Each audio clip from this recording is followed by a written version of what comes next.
निमित्त होने का घमंड कैसा। आज हमने भंडारे में भोजन करवाया, आज हमने ये बांटा, आज हमने वो दान किया।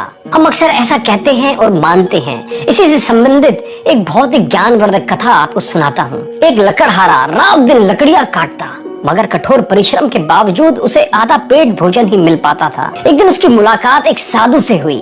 लकड़हारे ने साधु से कहा कि जब भी आपकी प्रभु से मुलाकात हो जाए, मेरे लिए एक फरियाद उनके सामने रखना और मेरे कष्ट का कारण पूछना। कुछ दिनों बाद उसे वह साधु फिर मिला।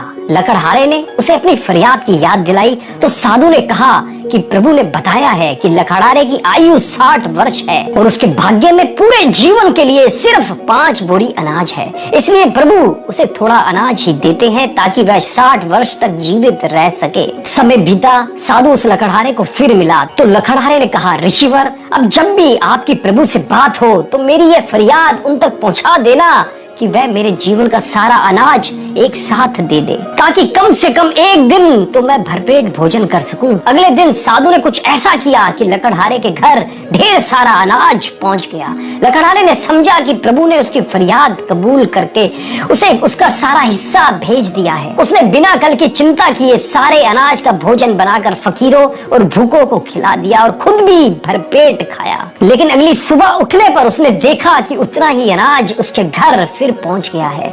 उसने फिर गरीबों को खिला दिया, फिर उसका भंडार भर गया। यह सिलसिला रोज रोज चल पड़ा और लकड़हारा लकड़ियां काटने की जगह गरीबों को खाना खिलाने में व्यस्त रहने लगा। कुछ दिन बाद वह साधु फिर लकड़हारे को मिला तो लकड़हारे ने कहा, ऋषिवर, आप तो कहते थे कि मेरे जीवन में सिर्फ 5 बोरी अनाज है, लेकिन अब तो हर रोज मेरे घर में 5 बोरी अनाज आ जाता है। साधु ने समझाया, तुमने अपने जीवन की परवाह ना करते हुए अपने हिस्से का अनाज गरीब, दरिद्र व भूखों को खिला दिया, इसलिए प्रभु अब उन गरीबों के हिस्से का अनाज तुम्हें दे रहे हैं। दोस्तों, इस कथा का सार क्या है? किसी को भी कुछ भी देने की शक्ति हम में है ही नहीं। हम देते वक्त ये सोचते हैं कि जिसको कुछ दिया तो ये मैंने दिया। दान, वस्तु, ज्ञान, यहाँ तक कि अपने बच्चों को भी कुछ देते दिलाते हैं तो ये कहते हैं मैंने दिलाया।